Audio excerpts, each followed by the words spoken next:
The story of the YMCA came to life as a young person had a spiritual transformation. The next chapter of the life of George Williams takes place in London, England.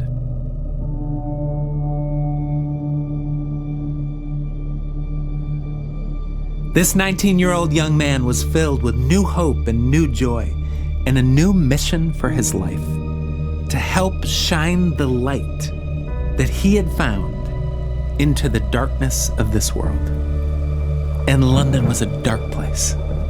It was 1841, the heart of the Industrial Revolution. 150,000 young people had crowded the city, working awful jobs with long hours in horrible conditions.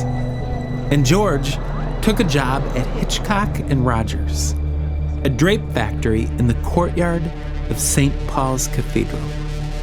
There were 140 other employees who worked, lived, ate, and slept in these tiny dorm rooms above the factory. And he looked around and wrote in his journal and said, "I saw no means of grace," meaning he saw his fellow workers, he saw his generation, he saw everyone hardening and losing hope. And he didn't know what to do. So he did the only thing that he knew he could do. He began to pray name by name for his fellow employees. He began to pray that his friends would find the light that he had found. He prayed that they would come to know the love of God and they would have their own spiritual transformations. And one by one, they did. Something was happening as a group of friends just prayed together, read the Bible together, and showed the love of God to people. And one day, George and his friend Teddy were walking on a bridge, Blackfriars Bridge, and they felt like God inspired their conversation. They realized that the hope that they were experiencing couldn't just be contained to them, but it needed to spread out of their factory and into their city. Others needed to experience the light that they had found. And soon after that, on June 6, 1844, 12 friends gathered together in a dorm room on this location above Hitchcock and Rogers factory. And they sensed that God was doing something special. And so they got down on their knees and they prayed.